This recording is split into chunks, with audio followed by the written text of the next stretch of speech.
ನಮಸ್ತೆ ಕರುನಾಡು.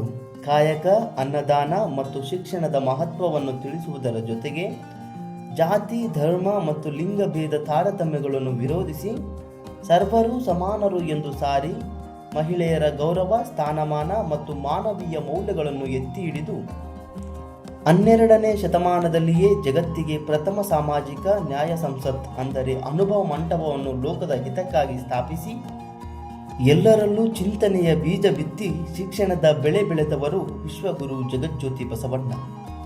ಬಸವಣ್ಣನವರ ಬಗ್ಗೆ ಹೆಚ್ಚಿನ ಮಾಹಿತಿ ತಿಳಿಯಬೇಕೆಂದರೆ ಈ ವಿಡಿಯೋವನ್ನು ಸಂಪೂರ್ಣವಾಗಿ ವೀಕ್ಷಿಸಿ. ನೀವಿನ್ನೂ ಕರುನಾಡ ಕುಸುಮ ಚಾನಲ್ಗೆ ಹೊಸಬರಾಗಿದ್ದರೆ ದಯವಿಟ್ಟು ಲೈಕ್, ಶೇರ್, ಸಬ್ಸ್ಕ್ರೈಬ್ ಮಾಡಿ. ನಿಮ್ಮ ಪ್ರೋತ್ಸಾಹವೇ ನಮ್ಮ ಭರವಸೆ. ಅದು ಕಲ್ಯಾಣ ಚಾಲುಕ್ಯರ ಆಳ್ವಿಕೆಯ ಕಾಲ. ಪ್ರಸ್ತುತ ವಿಜಯಪುರ ಜಿಲ್ಲೆಯಲ್ಲಿರುವ ಇಂಕಳೀಶ್ವರ ಬಾಗೇವಾಡಿ ಎಂಬ ಪುಣ್ಯಕ್ಷೇತ್ರ. ಇಲ್ಲಿ ಶೈವ ಬ್ರಾಹ್ಮಣ ದಂಪತಿಗಳಾದ ಮಾದರಸ ಮತ್ತು ಮಾದಲಾಂಬಿಕೆಯವರ ಪುತ್ರನಾಗಿ ಆನಂದನಾಮ ಸಂವತ್ಸರದ ವೈಶಾಖ ಮಾಸದ ಅಕ್ಷಯ ತೃತೀಯಂದು ಕ್ರಿಸ್ತಶಕ 1131ರಲ್ಲಿ ದೈವಿ ಚೇತನವಾದ ಬಸವಣ್ಣನವರು ಜನಿಸಿದರು. ಬಸವಣ್ಣನವರು ಚಿಕ್ಕಂದಿನಿಂದಲೇ ಅಸಾಧಾರಣ ಪ್ರತಿಭೆ ಮತ್ತು ಸ್ವತಂತ್ರ ಮನೋಭಾವವನ್ನು ಹೊಂದಿದ್ದರು. ಅವರಿಗೆ ದೇವಪ್ಪನೆಂಬ ಅಣ್ಣ ಮತ್ತು ನಾಗಮ್ಮ ಎಂಬ ಅಕ್ಕ ಇದ್ದರು. ಅಕ್ಕ ನಾಗಮ್ಮ ಬಸವಣ್ಣನವರ ಚಿಂತನೆಗಳಿಗೆ ಪ್ರೋತ್ಸಾಹ ನೀಡುವ ಮೊದಲ ಗುರುಗಳಂತಿದ್ದಳು. ಬಸವಣ್ಣನವರಿಗೆ 8 ವರ್ಷ ತುಂಬಿದಾಗ ಬ್ರಾಹ್ಮಣ ಸಂಪ್ರದಾಯದಂತೆ ಉಪನಯನ ಅಂದರೆ ಜನಿವಾರ ಧಾರಣೆ ಸಂಸ್ಕಾರಕ್ಕೆ ಸಿದ್ಧತೆ ನಡೆಯಿತು. ಆದರೆ ಬಸವಣ್ಣನವರು ಈ ಸಾಂಪ್ರದಾಯಿಕ ಸಂಸ್ಕಾರವನ್ನು ತಿರಸ್ಕರಿಸಿದರು. ಅವರು ಜಾತಿ, ವರ್ಣದ ಸಂಕೇತವಾದ ಜನಿವಾರವನ್ನು ಒಪ್ಪಲಿಲ್ಲ. ಎಲ್ಲರೂ ಸಮಾನರಿದ್ದಾಗ ಈ ಭೇದ ಭಾವ ಏಕೆ ಎಂದು ಪ್ರಶ್ನಿಸಿ, ನಾನು ಜಾತಿ ಸಂಕೋಲೆಗಳನ್ನು ಒಪ್ಪಲಾರೆ ಎಂದು ದೃಢವಾಗಿ ನುಡಿದರು. ಆ ಎಳೆಯ ವಯಸ್ಸಿನಲ್ಲಿಯೇ ಅವರು ತಮ್ಮ ಮನೆಯನ್ನು ತ್ಯಜಿಸಿ ಜ್ಞಾನದ ಅನ್ವೇಷಣೆಯ ಹಾದಿ ಹಿಡಿದರು. ಬಸವಣ್ಣನವರು ತಮ್ಮ ಬದುಕಿನ ತಿರುವು ನೀಡಿದ ಕೂಡಲ ಸಂಗಮಕ್ಕೆ ಬಂದರು. ಕೃಷ್ಣ ಮತ್ತು ಮಲಪ್ರಭಾ ನದಿಗಳು ಸಂಗಮಿಸುವ ಈ ಪವಿತ್ರ ತಾಣದಲ್ಲಿ ಈಶಾನ ಗುರುಗಳ ಆಶ್ರಯದಲ್ಲಿ ವಿದ್ಯಾಭ್ಯಾಸ ಆರಂಭಿಸಿದರು. ಸುಮಾರು 12 ವರ್ಷಗಳ ಕಾಲ ವೇದ, ಶಾಸ್ತ್ರ, ಪುರಾಣಗಳನ್ನು ಅಧ್ಯಯನ ಮಾಡಿದರು.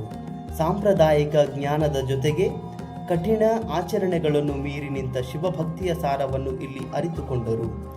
ಕೂಡಲ ಸಂಗಮದ ಸಂಗಮೇಶ್ವರ ದೇವರು ಅವರ ಇಷ್ಟ ದೈವವಾದರು. ಅವರ ವಚನಗಳಲ್ಲಿ ಕೂಡಲ ಸಂಗಮ ದೇವ ಎಂಬ ಅಂಕಿತವು ಗುರುವಾಗಿ, ದೈವವಾಗಿ, ದಾರಿದೀಪವಾಗಿ ಉಳಿಯಿತು. ಕೂಡಲ ಸಂಗಮದಲ್ಲಿ ತಮ್ಮ ಶಿಕ್ಷಣ ಪೂರ್ಣಗೊಳಿಸಿದ ನಂತರ ಬಸವಣ್ಣನವರು ಕಲ್ಯಾಣದ ಕಲಚೂರಿ ದೊರೆ ಬಿಜ್ಜಳನ ರಾಜಧಾನಿಯತ್ತ ಹೆಜ್ಜೆ ಹಾಕಿದರು. ಪ್ರಾರಂಭದಲ್ಲಿ ಅವರು ಮಂಗಳವಾಡದಲ್ಲಿ ಬಿಜ್ಜಳನ ಆಸ್ಥಾನದಲ್ಲಿ ಕರಣಿಕರಾಗಿ ಅಂದರೆ ಲೆಕ್ಕಿಗರಾಗಿ ಸೇರಿಕೊಂಡರು. ಇಲ್ಲಿ ಅವರ ದಕ್ಷತೆ, ನಿಷ್ಠೆ ಮತ್ತು ಪ್ರಾಮಾಣಿಕತೆಯನ್ನು ಕಂಡ ಬಿಜ್ಜಳನು ಅವರನ್ನು ಪ್ರಧಾನಮಂತ್ರಿಯನ್ನಾಗಿ ನೇಮಿಸಿದನು. ಈ ಸಂದರ್ಭದಲ್ಲಿ ಬಸವಣ್ಣನವರು ಬಿಜ್ಜಳನ ಮಂತ್ರಿ ಬಲದೇವನ ಮಗಳಾದ ಗಂಗಾಂಬಿಕೆಯನ್ನು ಮತ್ತು ನೀಲಾಂಬಿಕೆಯನ್ನು ಮದುವೆಯಾದರು. ರಾಜಯೋಗ ಮತ್ತು ಶಿವಯೋಗದ ಅಪೂರ್ವ ಸಂಗಮ ಅವರ ಜೀವನವಾಯಿತು. ಪ್ರಧಾನಮಂತ್ರಿ ಸ್ಥಾನದ ಅಧಿಕಾರವನ್ನು ವೈಯಕ್ತಿಕ ಸಂಪತ್ತಿಗಾಗಿ ಬಳಸದೆ ಬಸವಣ್ಣನವರು ಅದನ್ನು ಸಾಮಾಜಿಕ ಕ್ರಾಂತಿಯ ಸಾಧನವನ್ನಾಗಿ ಬಳಸಿದರು.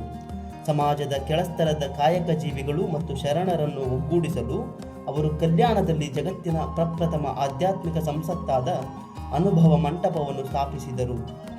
ಅನುಭವ ಮಂಟಪದ ಅಧ್ಯಕ್ಷರಾಗಿ ಅಲ್ಲಮಪ್ರಭುಗಳು ಮತ್ತು ಪ್ರಮುಖರಾದ ಅಕ್ಕಮಹಾದೇವಿ, ಚನ್ನಬಸವಣ್ಣ, ಸಿದ್ದರಾಮ, ಹರಳಯ್ಯ, ಮಾದರ ಚೆನ್ನಯ್ಯ ಮುಂತಾದ ಸಕಲ ಜಾತಿ ವರ್ಗದ ಶರಣರು ಸೇರಿಕೊಂಡರು.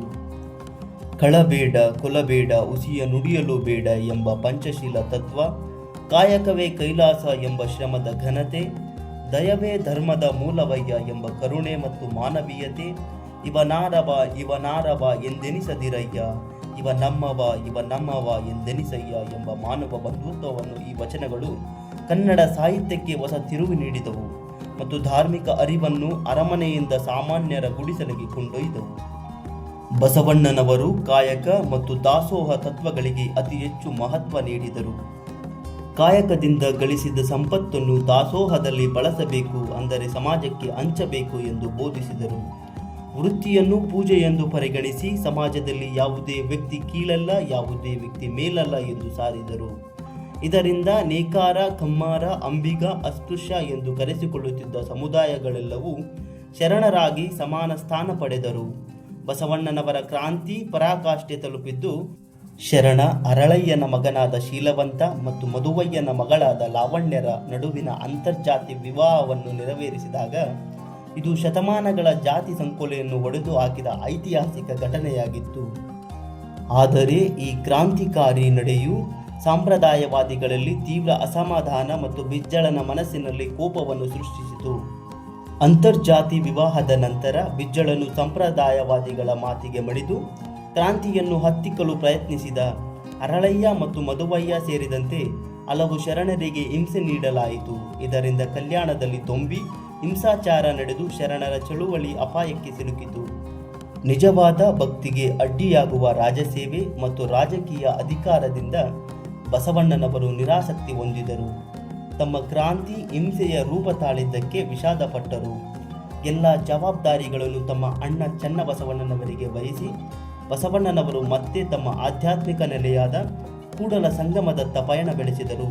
ಅವರೊಡನೆ ಅನೇಕ ಶರಣರು ಅನುಸರಿಸಿದರು. ಕೂಡಲ ಸಂಗಮವನ್ನು ತಲುಪಿದ ಬಸವಣ್ಣನವರು ತಮ್ಮ ಇಷ್ಟಲಿಂಗದೊಂದಿಗೆ ಲೀನವಾದರು. ಅವರ ವಚನವೊಂದರಂತೆ, ಉಳ್ಳವರು ಶಿವಾಲಯ ಮಾಡುವರು, ನಾನೇನು ಮಾಡಲಿ ಬಡವನಯ್ಯ, ಎನ್ನ ಕಾಲೇ ಕಂಬ, ದೇಹವೇ ದೇಗುಲ, ಶಿರವೇ ಒನ್ನ ಕಳಸವಯ್ಯ, ಕೂಡಲ ಸಂಗಮ ದೇವ ಕೇಳಯ್ಯ, ನಿಲ್ಲುವವರು ಅಳಿವವರು, ಜಂಗಮವರು ಅಳಿಯದವರು. ಅದೇ ಪವಿತ್ರ ಕೂಡಲ ಸಂಗಮದಲ್ಲಿ ಕ್ರಿಸ್ತಶಕ 1167ರಲ್ಲಿ ಈ ಜಗಜ್ಯೋತಿ ಇಹಲೋಕ ತ್ಯಜಿಸಿ ಕೂಡಲ ಸಂಗಮ ದೇವರಲ್ಲಿ ಲೀನವಾಯಿತು.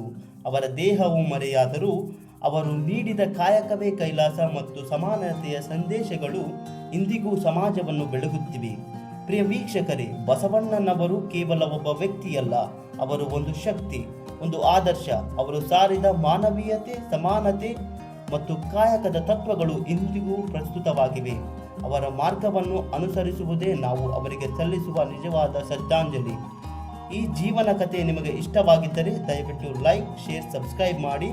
ಈ ವಿಡಿಯೋವನ್ನು ಸ್ನೇಹಿತರೊಂದಿಗೆ ಶೇರ್ ಮಾಡಿ. ಶರಣು ಶರಣಾರ್ಥಿ. ಜೈ ಬಸವ.